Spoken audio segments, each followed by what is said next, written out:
தேவையான எல்லா முயற்சிகள் கொடுத்தும் காலை 7:15 மணி அளவில் குழந்தை இறந்து விட்டது.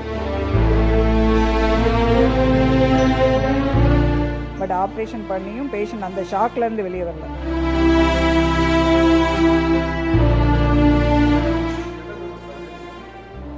சர்ஜரி அந்த இடத்துல 2.5 வயது பெண் குழந்தை பாலியல் வன்கொடுமை துன்புறுத்தலால் கும்மிடிப்பூண்டி அருகில் பாதிக்கப்பட்டு இரவு 10:30 மணி அளவில் எங்களுடைய ஆஸ்பத்திரிக்கு கொண்டு வந்தார்கள். வரும்போதே பேஷண்ட் ஷாக்லேயும் ரெஸ்பிரேட்டரி ஃபெயிலியரில் இருந்தாங்க. செயற்கை சுவாசம் கொடுத்து ஷாக்கு ட்ரீட்மெண்ட் பண்ணி நாங்கள் அவசர சிகிச்சைக்கு எடுக்கும்போது உரிய சிகிச்சை கொடுத்தோம். ஆனாலும் பேஷண்ட் அந்த ஷாக்லேருந்து வெளியே வரவில்லை. தேவையான எல்லா முயற்சிகள் கொடுத்தும் காலை 7:15 மணி அளவில் குழந்தை இறந்து விட்டது. அதான் ஷாக்கு சொல்லிட்டேன். ஷாக்கில் இருந்தது.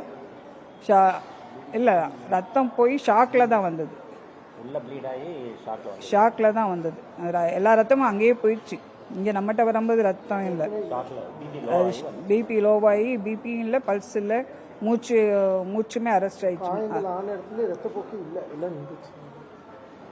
அதுக்குரிய வைத்தியம் மட்டும் நம்ம பண்ணி ஆப்ரேஷனுக்கு தேவையானதை ரெடி பண்ணி போய் ஆப்ரேஷன் பண்ணோம். பட் ஆப்ரேஷன் பண்ணியும் பேஷண்ட் அந்த ஷாக்லேருந்து வெளியே வரல. ஆப்ரேஷன் வேண்டியது பண்ணிட்டோம், பட் ஷாக்கில் வெளியே வரல. அதில் திரும்பவும் நம்ம எல்லா உரிய வைத்தியங்கள் பண்ணோம். ஆனாலும் சிகிச்சையிலேருந்து வெளியே வரல. சர்ஜரி அந்த இடத்துல பிறப்புறுப்பு பகுதியும் ஸோ அது நாங்கள் மூடினோம். அதுக்கப்புறம் மாற்றுப்பாதையாக கொலாஸ்டமின்னு